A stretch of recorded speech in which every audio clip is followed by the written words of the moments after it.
I ran into Brian Monahan. Brian's a big fan of the podcast. He particularly complimented Alex. He said he really has enjoyed Alex's emergence from the purported reluctant podcaster to the most opinionated one on this podcast. So Alex, kudos to you. I also got a message from LinkedIn. We're going to be talking about LinkedIn later, but got a message on LinkedIn saying that there needs to be awards named after you. So you have emerged as the star of this podcast. Careful what you wish for. It must drive Troy crazy. No. It does annoy me. I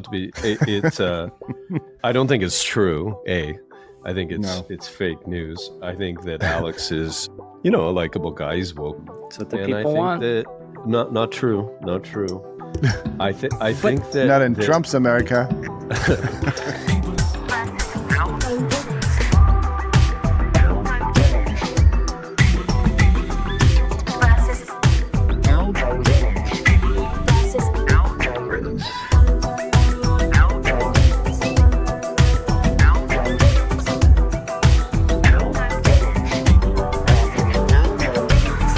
I think that advertising people secretly cheer for Alex because they know so much of what they do is morally corrupt. They love it. That's what I like about advertising people is they have a level of self-awareness that leads into some kind of self-loathing. It's a nice dynamic. But one of the things, speaking of that, great segue, that he did compliment and stuck with him. You know what he brought up? The Curve Cafe. And he's like, I still remember the Curve Cafe. That is how effective that advertisement was, that, a year and a half later, he still remembers the Curve Cafe. Did you tell him about the margins you had? Because they must have been great because we didn't see anything from that. So it's a new native advertising format. So anyone listening out there that wants to get your message in there, it's like kind of like an ambush, like ad format that I'm trying to pioneer. So should we get started this week? While nobody from my world seems to listen, everybody from your world seems like nobody knows I'm doing a podcast, but like in the media, it's good. Yeah. So if you want to advertise to those folks. How would you characterize your world? What is your world? My world? Who's in your world? I mean, right now it's just country folk. Okay. Salt of the earth. Well, I mean, I think in tech, like, in broad tech. In the world where having a job at Airbnb meant something, which is not everywhere. You're a parasite in our audience in our podcast. I see myself as a visiting professor at your shitty college, bringing wisdom. I don't know what to tell you. But no. I mean, I'm happy to be here. I'm just. No, but this podcast doesn't have room for cynical fucks like you. I'm not the one that's cynical. No, but you wrote in the notes. You actually wrote in. You did two things that I have. Oh, I got prepared. Yeah. You wrote last week. You actually had the gall to send a monologue to us, which I found personally offensive. 3 minutes long. Yeah, play my monologue. But I mean, because everybody needs to hear my scripture. No, they don't. But you do that. They don't need to hear it. No, we have a conversation. And the second thing is, this week you wrote, meanwhile, after something, I was looking for input in the text feed. You wrote, meanwhile, crypto or Bitcoin hit 100,000. What does that mean? By the way, that was genuinely, I thought that was funny. Because he goes, how does full self-driving change the world? And I went, who gives a shit? Bitcoin hit 100K. That is... No, I said, meanwhile, Alex is selling his Tesla because you can't deal with the fact that you have a Tesla. You cannot deal with it. Your wife actually told you to sell it. And you listened. That's not true. My wife was absolutely fine keeping that Tesla until it burned itself to the ground. I wanted to upgrade my car and I wanted a nicer car. What did you get? What are you going to buy? It's kind of becoming this thing like, look, I know X is terrible, but if you don't use it, you're being woke. Oh, you're not owning a Tesla? Oh, Alex, you should own a Cybertruck. Otherwise, you have Elon derangement syndrome. No, there are better cars out there, bro. It's okay. Are you getting the Jaguar? No, I'm getting... That's a perfect car for you. That is literally made for Miami Pink. I'm getting a nicer car than that. He's getting a Rivian. What do you mean the Jaguar is going to be $100K? the concept. Well, who knows? They didn't even release it was a big disappointment, I think. That rebrand was a big dud. Like, to do all that and just to show a concept car, like, that's giving them nothing. But just to stay on that for a minute, like Jaguar only sold like 8,000 something cars in the United States like last year. They're not even making cars next year. It sort of reminds me of the publishing industry of these legacy publishers that sort of have no future, so they have to do something different. And with Jaguar, there's no coming back from that. I mean, it's an interesting business story beyond all the woke blah blah blah stuff, because there's no path for Jaguar. So people always like get into the, oh my God, the legacy of Jaguar. I'm like it doesn't mean anything anymore. They sold 8,000 cars last year. Like, we need to move on. Like, there's a lot of brands that need to die, I think. They need to move. I mean, 8,000 car for a luxury car brand might be okay. I mean, all the Waymos, I think, are Jaguars here in San Francisco, which is strange. Maybe, but yeah, no, you're right. Nobody cares. No, they'll probably have to tap the nostalgia in the brand a little harder and make like an electric E-Type, or one of those classic Jaguars. So the average Jaguar, the average Jaguar customer is in their late 50s. Okay. Like a crusty guy. Yeah, it's an English Corvette driver. Yeah, and so they're trying to like completely switch out their customer base for younger, hipper. Well, they're seeing like these 12-year-olds make bank on Pump.Fun making coins, right now. So they're thinking their audience is gonna skew way, way, way younger. Have you heard about Pump.Fun? No, what is it? No. Sounds Pump.Fun. Oh, it is crypto-y. It is crypto-y. Yeah. I know Troy wants to talk about full self-driving, but I think that the crypto is back. And, if you wanted something to own the libs, it could be that, full self-driving works, but it's also that crypto is back in full force. Pump.Fun is a website. What are we doing? Is this the non-linear segment? Yeah. What is happening here? This is non-linear. In 2 minutes, it allows you to create a coin using the Solana platform and put it out there. And people are creating hundreds of thousands of meme coins. The site is generating $30 million a year, and some of these a month, I think. And some of these coins are popping. A lot of them are not. It's essentially just like a free for all right now. Can you pop out a PVA coin? We could pop out a PVA coin. I think it only costs $2. And then we can pump it here like the Curve Cafe, and just before everybody gets wise to it, sell it like the Curve Cafe, and we'll be good. My wife made that advertising. She has a coin. She has an on. Could we do?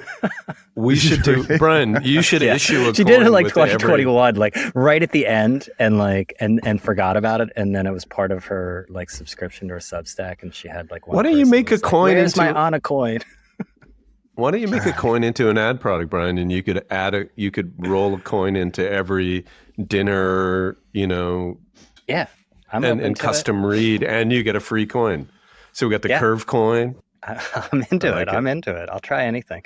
I want to talk. The first thing I want to talk about is Polymarket and news. We'll move on to self-driving like later. I think this is really interesting. We talked about this a little bit because I think prediction markets offer an intriguing glimpse into a possible future of quote unquote unbiased news. Packy McCormick at Not Boring is a really popular Substacker. He started this thing, Boring News, which takes the Polymarket data and creates what is, I guess in some ways like an unbiased news product. It's interesting on a couple levels. I think, news is a really commoditized space, and unique data like these prediction markets offer a way to differentiate and also ground news in something of a shared reality. I don't know if it's like truly shared, but prediction markets did really well during the election. And so I found this pretty interesting. Troy, what was your sort of takeaway from what Packy's trying?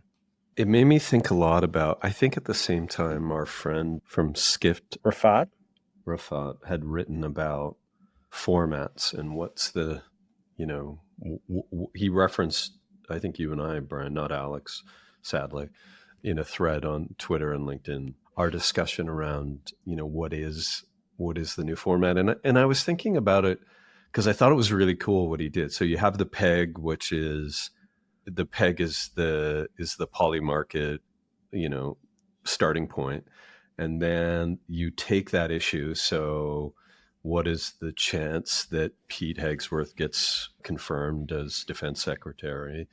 And you then take that to an AI, so I don't know, one of the several AI services, and kind of like look at both sides of the bet, and you turn that into a little news piece, and then automatically have it read in Packy's voice and create an audio product out of it, distribute it on, wherever you distribute it, YouTube and Twitter. I found it to be a very cool idea, but I didn't find it interesting as a product. So I didn't want to listen to it again. And I guess that's what my takeaway was, is that when you start with format in media innovation, you miss what really matters, which is, to me, that format is a step later, which is how do you package something?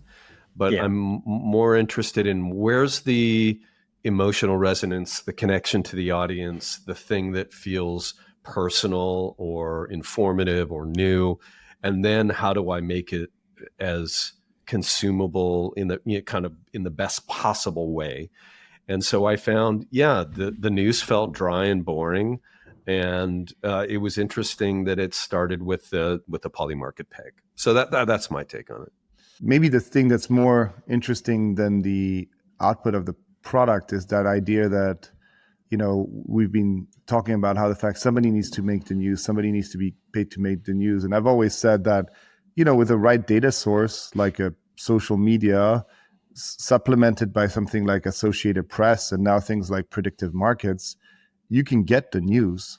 You don't need CNN, And then the way you repackage it is actually, I think it would need to be more human, get somebody cool and engaging that's got their YouTube show and put it on, add some commentary to it. And could be a bigger show than Anderson Cooper. You don't need 200 people on the field to get most of the news right now, right? Am I wrong? That's what this is telling me. Especially I hadn't thought about the market predictions things, but if you take like a social media feed, Polymarket, and you supplement it with things like DAP or Wikipedia and stuff like that, you get a pretty compelling data source that you can just read out. Yeah. I hate to bring it up, but Grok with when you think about using Twitter too, this is the bet, right? That with increasingly more information is going to be, whether it's on the blockchain or whatever, is going to be available to be repackaged.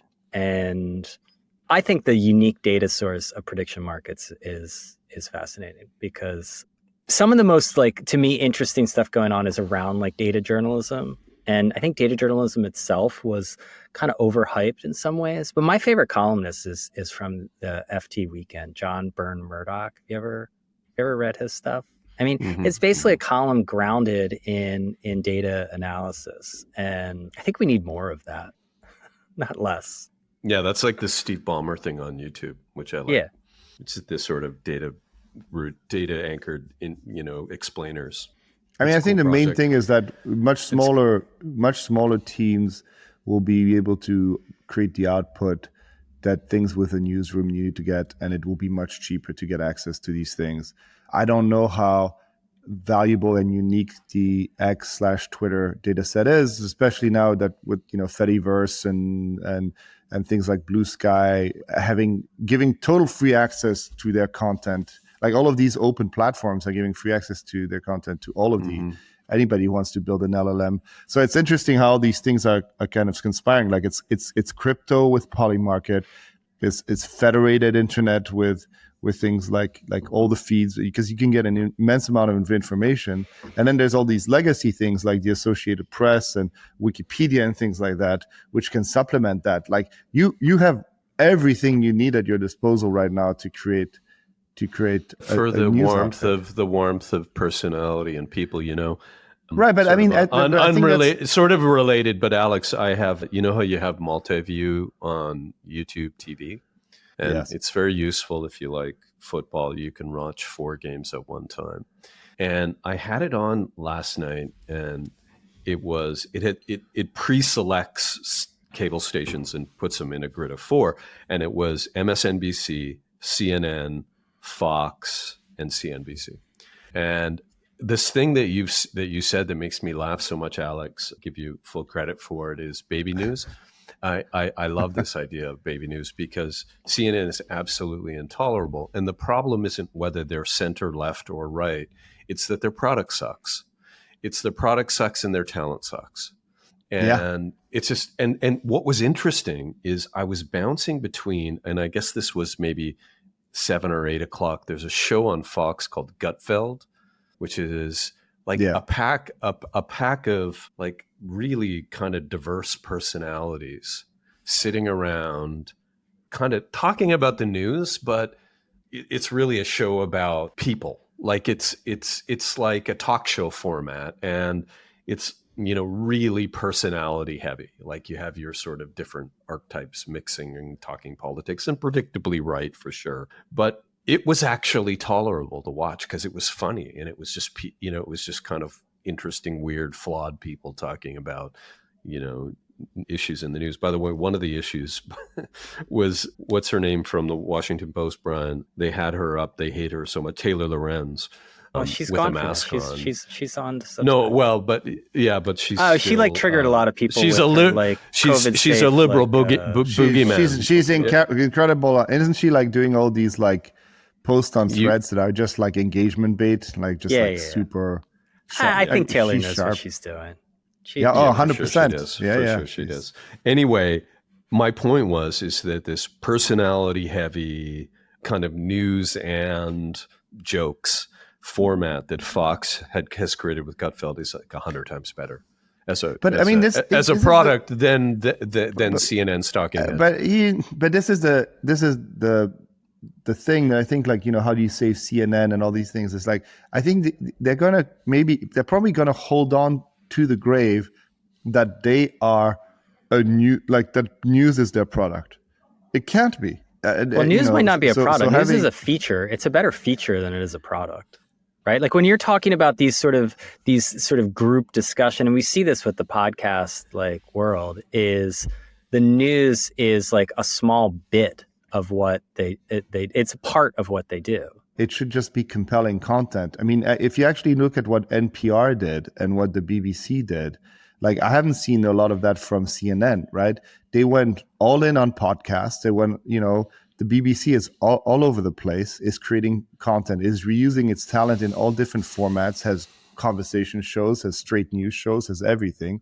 Like, I think you just need to, you know, if you have an ability to produce content, just like make as many formats as you want, get engaging people, and they're just holding on to old talents and old ways of making things. People don't need to go to CNN to get the news anymore. I think it's when I reflect critically on what podcasts I return to, I think it's the same formula, and it's that I have to learn something, and I have to like the people, or not like them, or like hating them.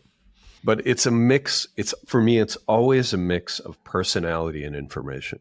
Like, think about the podcasts that you actually prioritize. And I mean, I think they have to teach you something. I think you gotta feel like you were exposed to something new. But really, it's like, do you want to hang out with these people? That matters. Yeah. Odd Lots. I think that's why I really like Odd Lots from Bloomberg. Joe Wiesenthal and Tracy Alloway. They got a great dynamic. I learn something regularly. They cover a whole variety of different topics.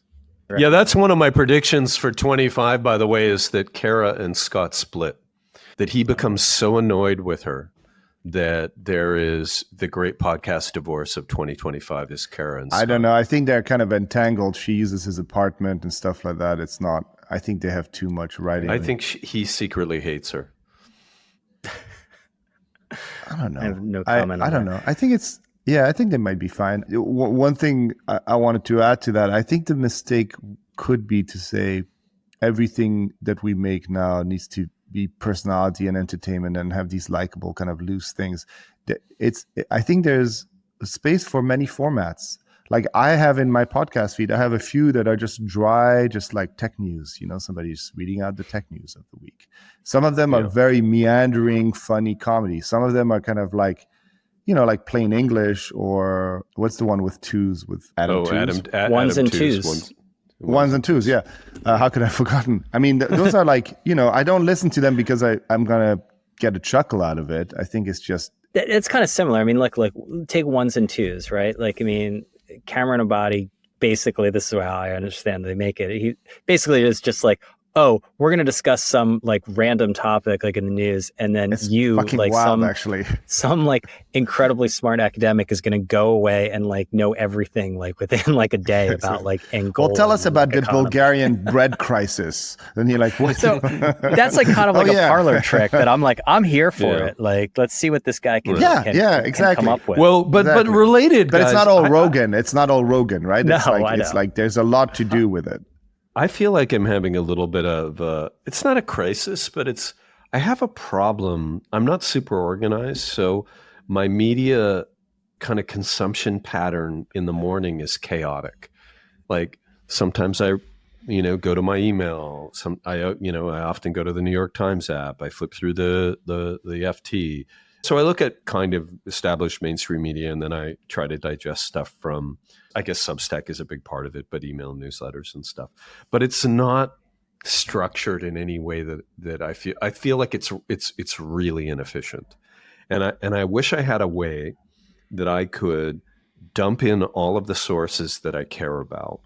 And wait, get an AI to summarize it for you? Is that where you're going, Troy? It's not just No, Alex. But it's not just summarizing because I feel like I often want to read it.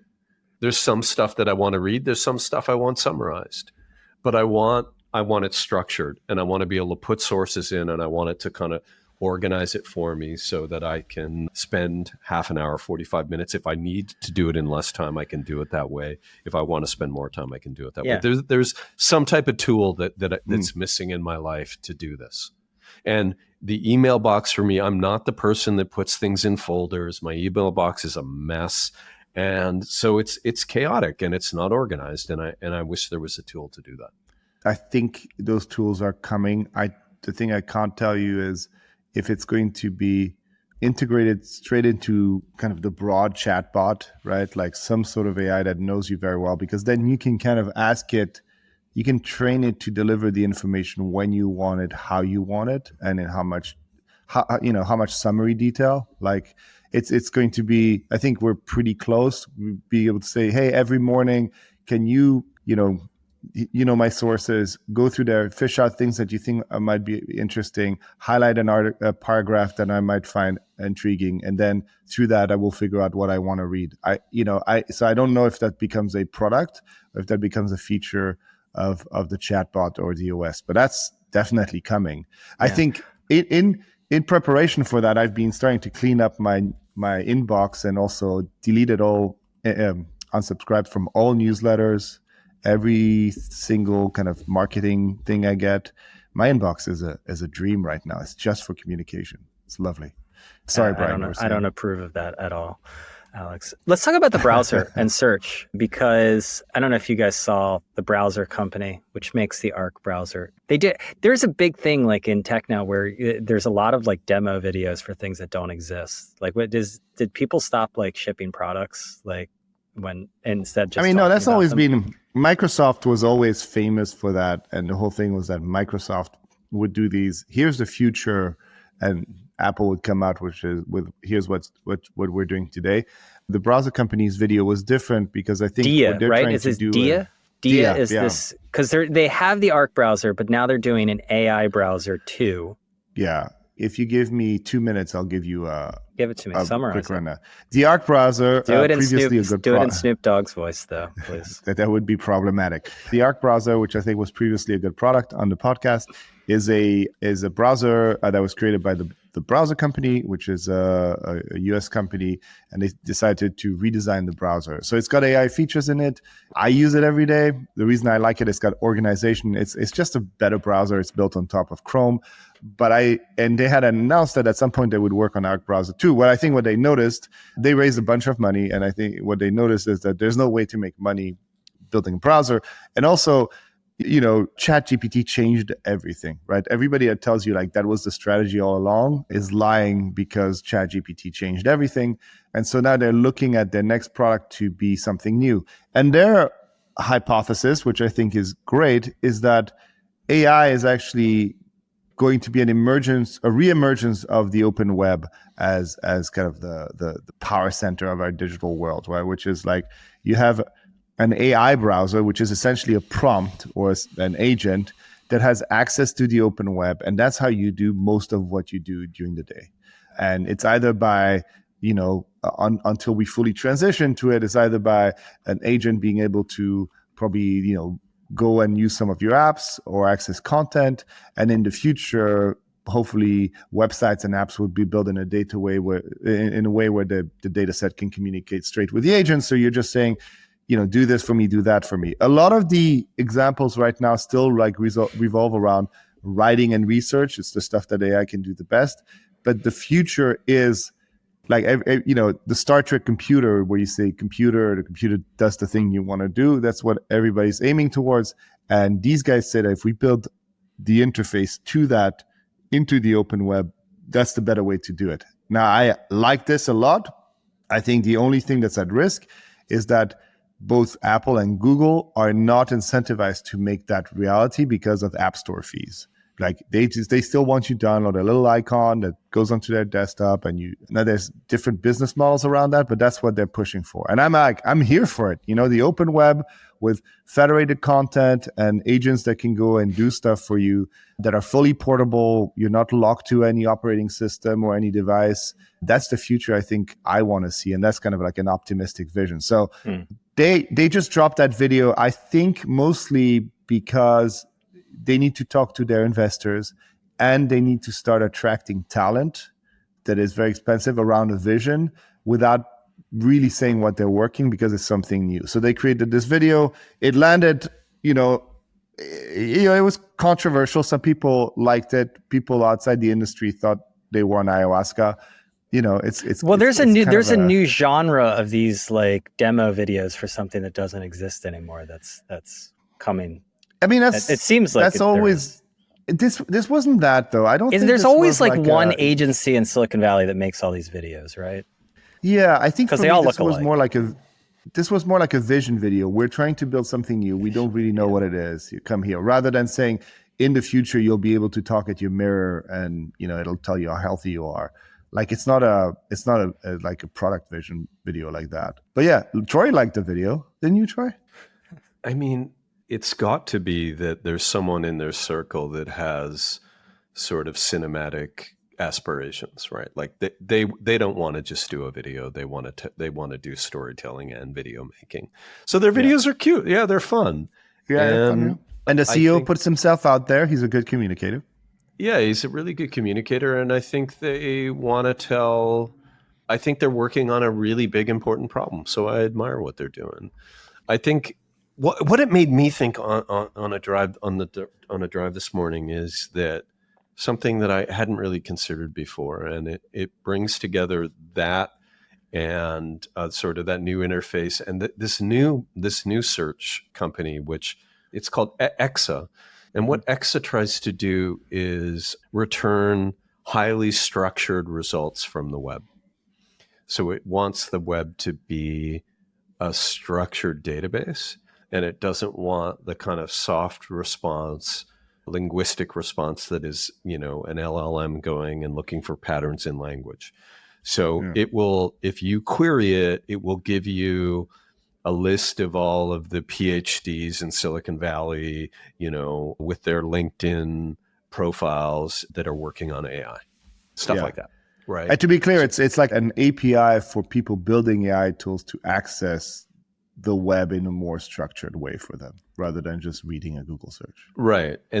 But then what it made me think is that, I think we touched on this last week, that Google's on a bit of a rampage, and inside of their policy group, they're trying to figure out what to do with all of the, like, search is a zero-sum game, right? Someone wins, someone loses.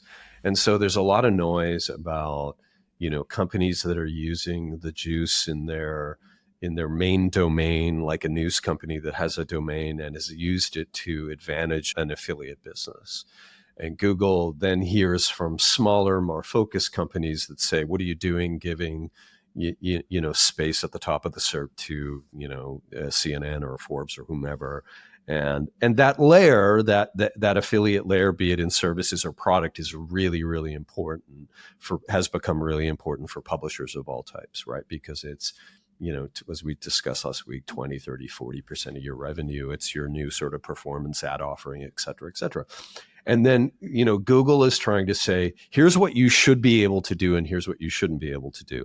And they're enforcing new rules based on ownership of the service provider, i.e. who owns it? Does the media brand own it, or is it a third party own it? Who's it created by? Is it created by freelancers that are freelancing for a whole bunch of companies creating this kind of content, or is it created by staff that you pay that are focused and experts that are connected to your company? And third, should you be covering this, which is the trickiest one, right? Like, is this outside of the purview of what your brand should be about? And then I think that these are moves obviously very unsettling from anybody that's looking to innovate around their media brand and find new sources of revenue by innovating, whether that's a sports media company that wants to do sports betting, whether that's, a broad news brand that wants to participate in selling financial products, insurance, or whatever. And then I realized where this is going. And here it is. It's that Google can and will become more editorial. They will decide what they put in their search results and what they don't put in their search results. And the way that we think of them is this sort of public service that sits at the center of the open web that has to be fair to everybody. And the truth is, as a private company, they don't. They can put whatever they want in there. So if search is meant to be the most sort of egalitarian on one side that tries to treat everything objectively, in the middle, you're, I guess, a curator, and you put in what you want to put in. At the far end, you editorialize. And I think that what's happening to search over the long run is you're going to have, as it fragments, you're going to have more decision making in what gets into search and what doesn't. Yeah. They can't hide search. behind the algorithm. They can't hide behind the algorithm anymore, right? I mean, they've always been making editorial decisions, but hiding behind this unseen algorithm that they can't explain because then you'll game it. But no, it's completely neutral because it's an algorithm, and algorithms are neutral, and editors and humans are biased. And it's always been bullshit. And it's just more obvious bullshit because they're taking manual actions. They're deciding winners and losers. And that is, like you said, that's their privileged position as, the arbiter of the open web.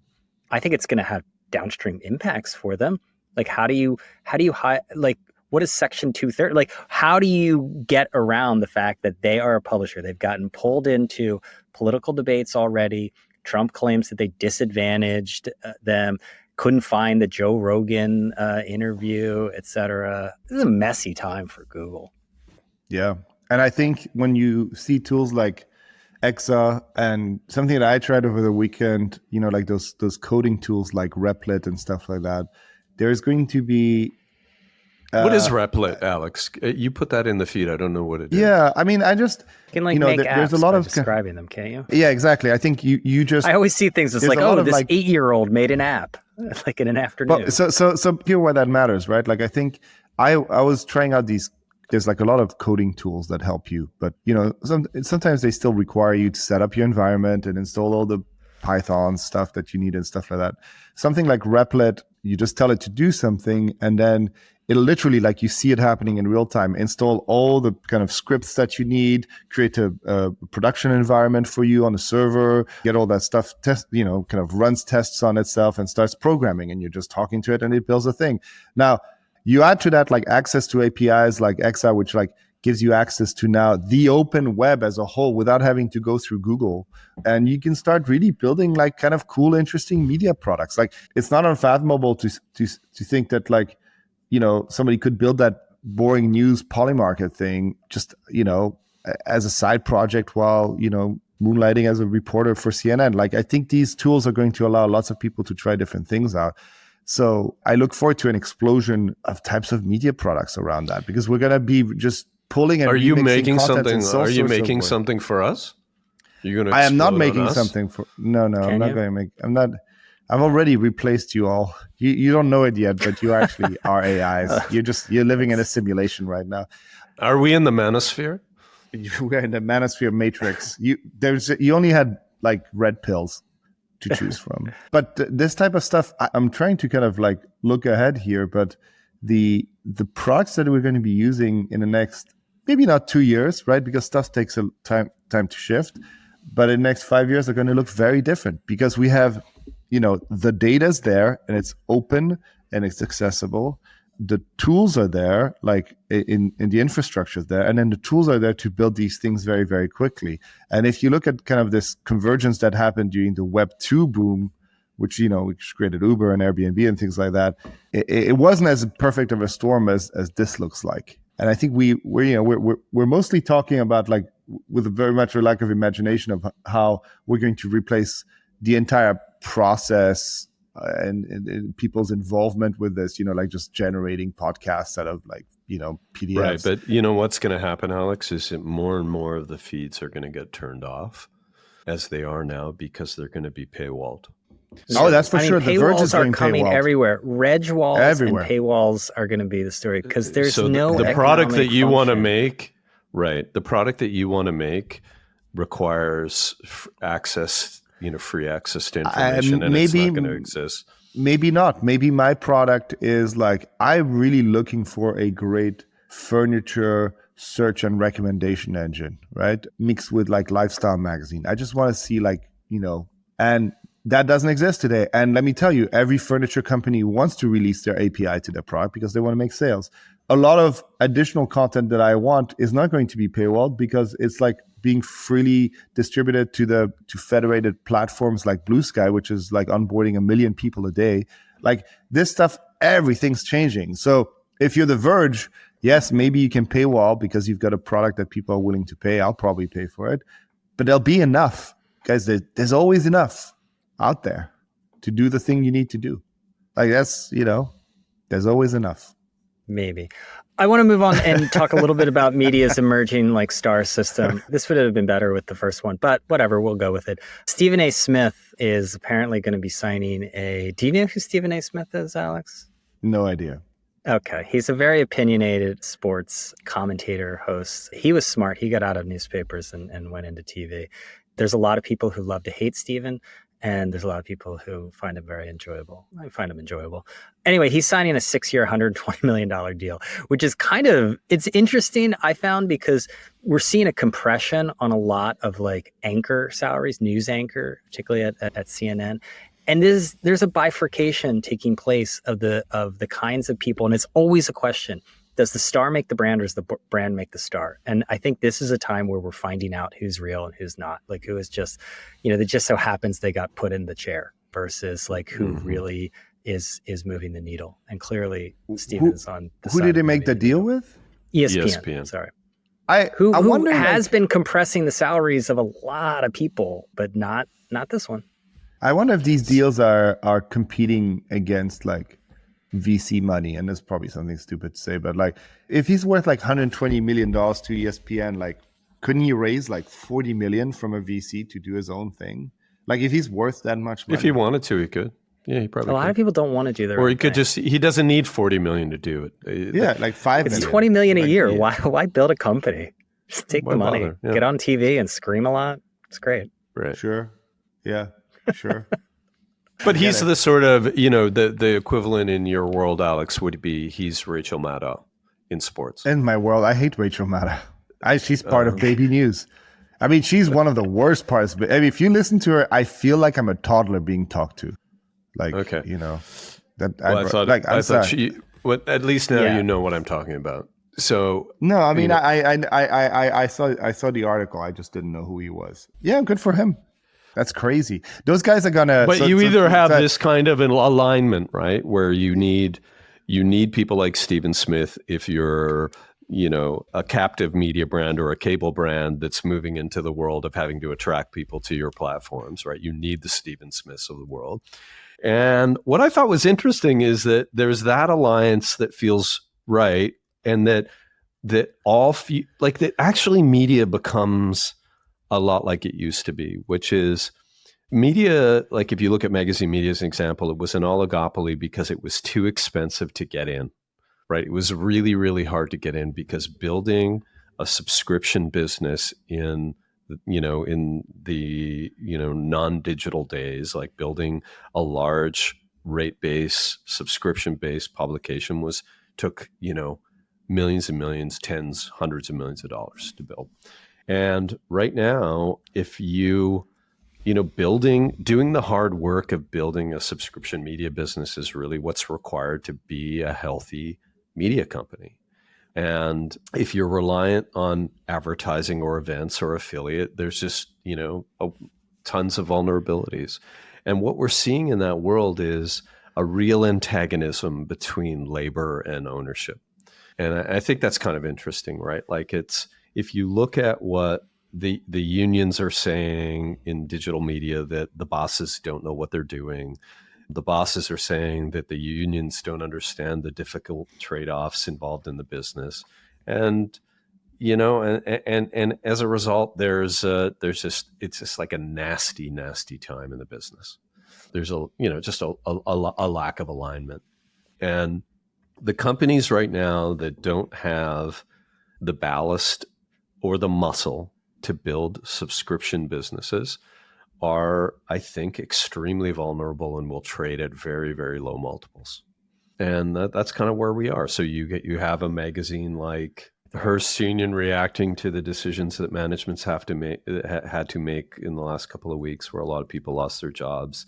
I think you have, even billionaires realizing, like Mark Benioff, that Time magazine is, that its best days are behind it, and it's a very difficult asset to own, because it has a shrinking print subscription business, and it has an event business, and it has a really small digital business, and a money losing TV production or documentary production business. These are hard businesses to be in right now. Yeah. They walked out. They coincided the walkout with the publishing of the 30 under 30 list. And I wonder if I call that the 30 under 30 no fly list. Yeah, it's so funny. Like, I don't know. So many of these photo shoots turn into mug shots on these people usually. So that is like an ongoing joke with the 30 under 30 list. And I don't know if it like resonates. Does that, I mean, I feel like it's been like 10 years too long, but like I'm shocked that 30 under 30 has maintained its importance, I guess. In some ways, look, people love honorifics. I've been part of a lot of distressing exercises of doing this, but people love it. I mean, like naming like agency CEO of the year or like trailblazer, people, blah blah blah. People we gave love Neil. to love. Neil Vogel was like our person of the year or something at Digiday. Well deserved. No but people love to love and love to hate lists. The nice thing about a list is that everybody can agree or disagree to it, because people are a great thing to discuss. That's why like there's always top movies. But is it a good? Is it worth it when your list is synonymous, at least in some quarters? I don't know how broad it is with people who go to jail. There's people tracking this. Sam Bankman-Fried. Shkreli was on it. Stop it. When you have a list of hundreds of young people, some of them are going to fail. Some of them are going to get into trouble. Like the list is like literally 100 people or more. Yeah. Right. Like no, I think this is a silly criticism. There you go. 600. You're making my point. You're going to have some of them that end up on the wrong side of. It's funny, man. It's funny. We're allowed to make. Yeah, you can't make an omelet without breaking a few eggs. Okay. Exactly. Right. All right. I do think, on a more serious note, the union strife with management, it can't come at a worse time. If you think about all of the challenges that these organizations face. I mean, I was talking with someone who, one of the reasons I don't want to get back into, running one of these organizations is this. Like, it is a unpleasant time, and I get it from both sides. I try to stand up for the cubicle class while I also suck up to the power brokers. But one of those kids in school. Yeah, totally. But like, I don't know, like running these businesses is really difficult when you're dealing with this kind of like internal strife. First, I was trying to get to that like Fox article, because this is like one of the oddities. It's like when you're in these like union battles, there's some like statistics editor or something at Forbes who's like, the editor in chief is like out to lunch, has no idea what they're doing. I'm like, you got to go to work with this person. Like, that's nuts. I would want. I wonder also, like, And I know we just like talked about two back-to-back pieces of news. One, which is like these walkouts, and the other one is that they're paying some guy $120 million to stay on. Like that's got to be I know they're different companies, but that's like such a kind of crazy reality, right? Where like everybody's kind of that's why they're Is it? work. That's like their group. So reimagine your understanding of the media world, which is it's extremely hard to build a subscription business. So it's a lot like it was in the old days. It's expensive and hard. The big difference is now there's a farm league, and the farm league is the creator economy. And the difference between now and then is that you can test all of your ideas and the attraction of your personality and your ability to package media and serve an audience and all of that for almost nothing. And so there's a great big farm team layer where all future media brands emerge from this group of people that are empowered or, that can make anything they want, literally, with the farm team is like podcasters and YouTubers and stuff like that. Is that right? For sure. Yeah, for sure. Substack. There's a gigantic farm. Yeah. Substackers, podcasters, and that's where media brands will emerge. Many of them will already have tested their proposition in building a small subscription base and or building, a sort of cult of personality or a fan base, largely a fan base. And those people, like the Daily Wire, like the people on the right and the left, like Call Daddy, will build the next generation of media businesses, and that's the difference between old and new. And is it smart to spend all your money on trying to retain like one person? I mean, not that this is new, right? But if you're established, Howard Stern got like $500 million to stay on. Yeah, Sirius, this is just materially different math in bridging the old and the new, right? Like you need to realize that old system still makes a tremendous amount of money because it's stuck in a shrinking distribution paradigm. And to kind of cross the chasm to the new media world, you need talent. So you're going to pay. But this is the thing I don't get. And it would segue well into the AAA bubble in video games if you want to talk about that. But, the same thing's happening in video games where those massive investments, $200-300 million investments, we're hearing multiple billions of dollars for Grand Theft Auto 6. It's not paying out. And the question I always have is like, why are you making one $200 million investment versus like 20, $10 million bets? Like the same thing with content. Take that $120 million and build an environment where you're testing out the next YouTube star. And rather than pumping money into a 55-year-old, I don't know how old that guy is, you're like finding the next generation of people. Why is that the bet? Why is the bet always like all in on the giant $300 million movie or the getting Stern on for half $1 billion rather than taking that investment and placing smaller bets? Because people don't get excited. We talked about this. People don't get excited people don't get excited by a bunch of small bets. People get excited. Well, why do you think people crowd around the craps table, right? Or like it's people like big bets. They like. There's got to be more to that, right? I don't know. I mean, the sensible thing is to like be really small and like nimble, and it's the safest route, right? But like people will always take big swings. It's more fun, I think. Well, while we're on the video game topic, Alex, I did think that World Labs demo was impressive, and it made me wonder what happens when we can take any image and make it into basically an environment. Do you want to? Cool? What is this? So World Labs is a new. It's a new. It's a new tool that basically allows you to create 3D worlds out of a 2D picture concept art. So you could kind of take a picture. You could walk into a Van Gogh painting. Yeah. I mean, the thing it does is it uses its data set to kind of create real 3D models. Now, as a technical demo, it's very impressive.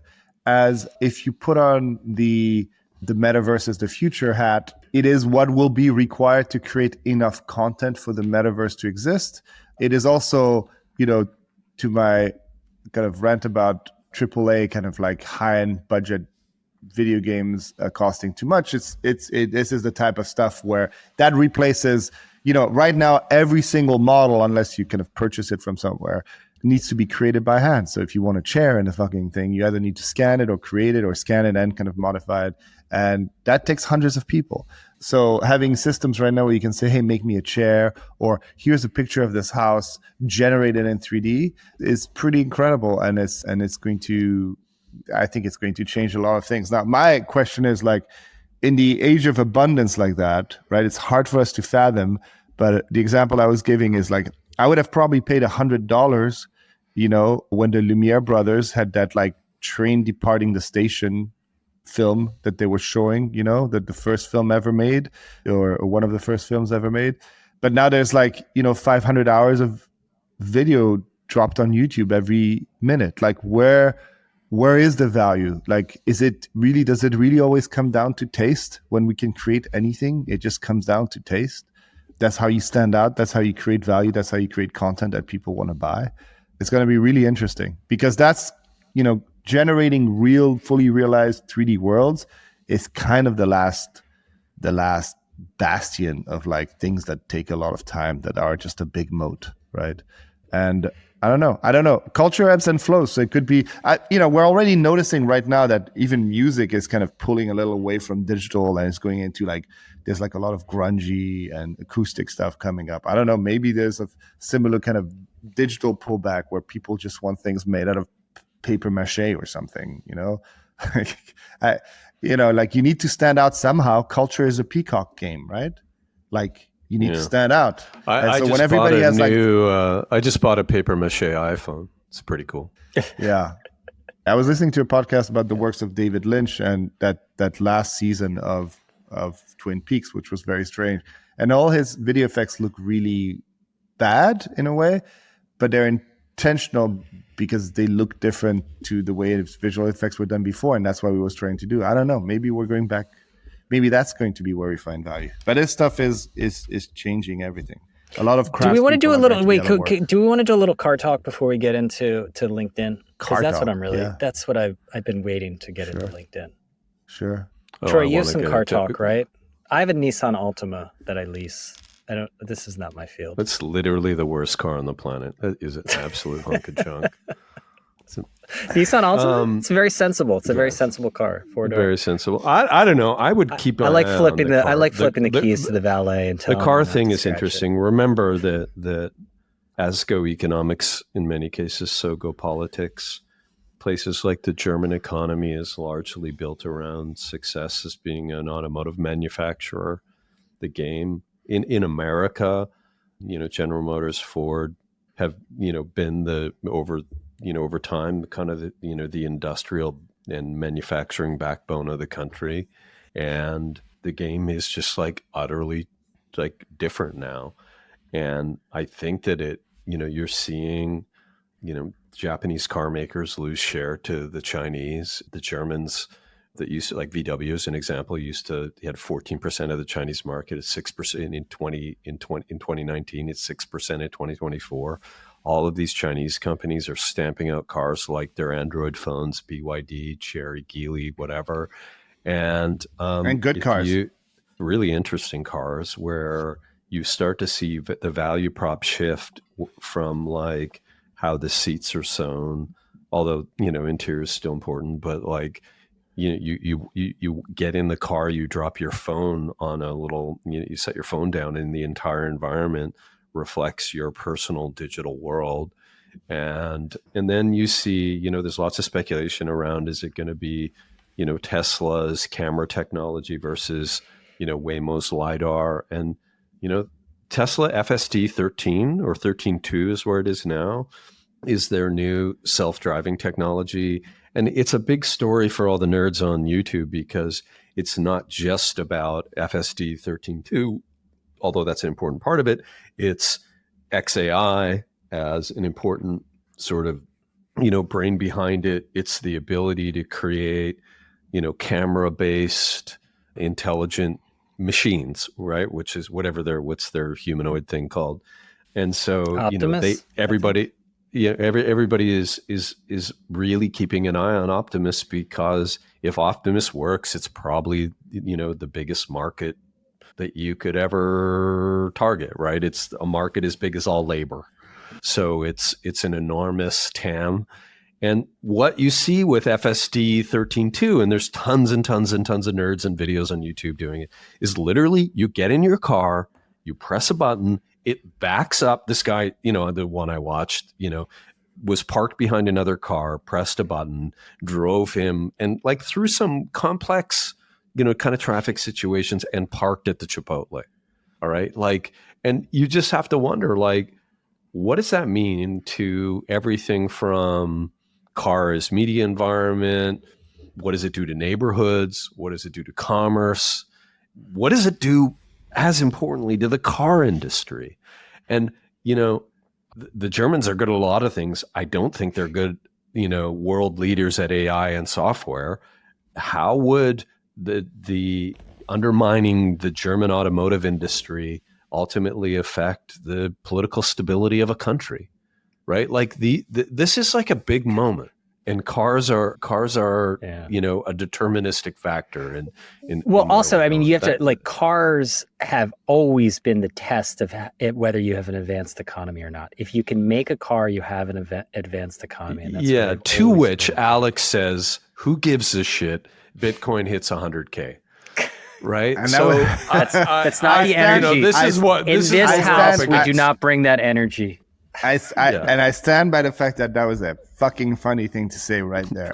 I mean, we have self-driving cars in San Francisco, Waymos. I take that all the time. I have used Tesla's FSD. I chose not to turn it on my car because I have seen too many times that my webcams got obstructed, or when it rains, it imagined a truck coming towards me. So I was like, I'm good with the webcam thing. These are political statements you're making. Yeah, right? yeah, like, these are political statements. They're part of your condition. And I get it. I mean, I know I can't say anything. I know I can. No, but if you wanted to be a fucking enthusiast about this, Alex, you would clean the dirt off the webcam. No, I was going 40 miles an hour on an empty road, and the thing went into a full stop. And I thought, man, I really wish I didn't have Elon derangement syndrome now, so I could have a real emotion towards the fact that this thing nearly killed me. It is very impressive. I think that there are, unfortunately for self-driving, I'm very pro self-driving cars. It's going to take a while because, cities need to adjust to it. It is very dependent on weather today. It is still very expensive to buy these cars. And so it's not expensive. They're $40,000. It's very cheap to buy these cars, actually. It's getting cheaper. I mean, yeah, I'm selling my Tesla. I know how much it's going for. It will definitely, it's coming. Self-driving cars is coming. Now, I think in your world, we have chrome Elon statues like erected everywhere. I think it's going to happen differently across different places. Like we're seeing what, like BYD, like China has a lot of self-driving cars right now. And it's very easy for them to turn that stuff on. So we're going to see it happen in China way before you see it happen here. America is also has like a lot of places where the network just doesn't support self-driving because there's no access to electricity or all these types of things. It's going to take. What? It's going to take. What are you talking time. about? No access to electricity. Where's charger that? Networks? Like we have a grid problem here. Like I know we could build self-driving gasoline cars, but that's not the plan right now. All I'm saying is this stuff is super cool, super impressive. Tesla's self-driving, when it works, is crazy good. When it doesn't, it could murder you. You haven't tried the new one, right? I know, and I know that Elon breathed into your ear, says it's very good, Troy, and trust me. And he breathed into yours and said, "We're going to smash your car." No, why do I need it? Why do I need to try this out? Like I don't want you to try it out. What I want you to do is to realize I said it's that very a moment. impressive. It's a moment. The moment's been happening for years. I paid an extra $10,000 to have full self-driving in my car. I was there. I think that there's just like Alex, the reason that this is a moment is because there's so much speculation about whether the Tesla solution can actually compete with LiDAR. That is a very big thing, right? And that's a thing that will determine billions and billions of dollars of stock valuation. It's an enormous time. And then what I did is I connected that to the new race in automotive technology. And what I said really is, going to disadvantage. Who gives a shit? Bitcoin just reached 100,000. Okay. Yeah. And you know what I did? I sold some of that Bitcoin and bought myself a new car. And that's how it all ties up. You got a hodl. Oh, you got to keep No, man. Why? That's the... Man, I'm only on this earth for a short while. I'm just going to buy myself a nice car with some of my Bitcoin money. Yeah. I take back what I said That's living. to Troy about resenting the fact that you lectured me to get in on crypto. It's been doing really well. You. Let's get into LinkedIn. I just bought a new gas-powered car, by the way. So. Oh wow! Why didn't you buy a Tesla, Troy? You should have gotten a coal. Sounds like you've got Elon derangement syndrome. That's a political statement you just made there. Anyway, why didn't you? What is up? Why didn't you buy Tesla? I own all the Tesla. I own all the Elon products. I have because I don't want a little bitch ass sedan, and New York roads are like. What's wrong with sedans? Are you a coupe man? DX? Just the New York roads are hostile, and I already have a wagon actually that's fine for that. Do you have an shit. X? Why don't you get the X or the Y? Why didn't I get that? Yeah, because I it's not my car. It's not my vibe. It's just not. All right. Do people get angry on Shelter Island when you're driving? Speaking of your vibe, I want to get into it's only LinkedIn. Volvos. LinkedIn is our final topic. I saw a study that, shockingly, over half of the quote-unquote thought leader posts on LinkedIn are now created by AI. LinkedIn has integrated AI into it, and just an unscientific. My InMail has gotten crazier. There is a ton of. If this is the future of AI, I'm not that excited, to be honest with you. And I think in order to combat that, some of the thought leaders on LinkedIn have brought this walk and talk selfie video there. The walk and talk thing is annoying. It's kind of gross, isn't it? What's wrong with it? I know you guys have LinkedIn derangement syndrome. Okay. I go there. What's wrong with it? I like posts. You haven't. I love it. I love how derangement syndrome can just repost. You're doing. Hey, Alex. If you start doing walk and talk videos on LinkedIn, I think we have to part ways. No, I'm too much of a heavy breather. Why not? It's a format, Troy. Why you always have to sit down like your friends on Fox? No. There's something about people that do walk and talk videos on LinkedIn, which they're walking to work. No. It's a type. It's a type, and usually it has no insight, and it's so shamelessly self-promotional. And it's on LinkedIn, and the whole thing is just cringe to me. Man, you're recording a video of yourself. Of course, it's. I remember that when I used to work for you, Troy. I used to receive these voicemails where you were obviously walking, and it was just you going. So, Alex, I was thinking about this thing you're doing. It was a private voicemail. I think I got it all wrong. Loaded with insight, delivered directly to the audience.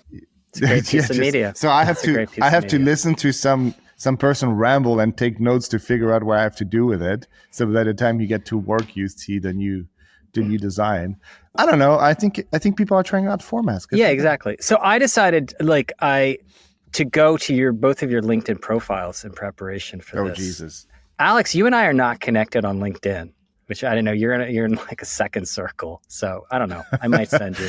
I don't pay for InMail, so we can't communicate via LinkedIn. Now, Alex has a really great about section because it's very to the point and concise. It just says previously CDO Airbnb, today making original video games at Human Computer. And then I went over to Troy's, and he has a manifesto. And it begins I haven't with looked at it in years. 30 years leading change. It's written in the third person. 30 years leading change, growing brands, building remarkable teams, and delivering results at the intersection of media, advertising, and commerce, always finding time to laugh. The next chapter is being written now.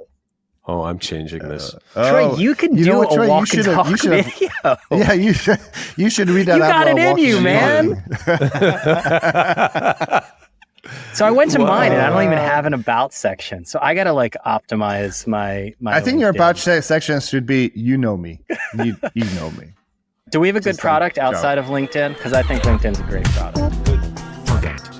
I have a great product. No, well, just wait. Last I checked, it wasn't your segment. Sorry, Troy will say like fish food or something. What do you need? Well, are you letting me have my segment? Yeah, go ahead, your Troy. segment. All right. Just a couple things, media things. Yesterday, I watched the documentary about Casa Bonita. Do you know what Casa Bonita is?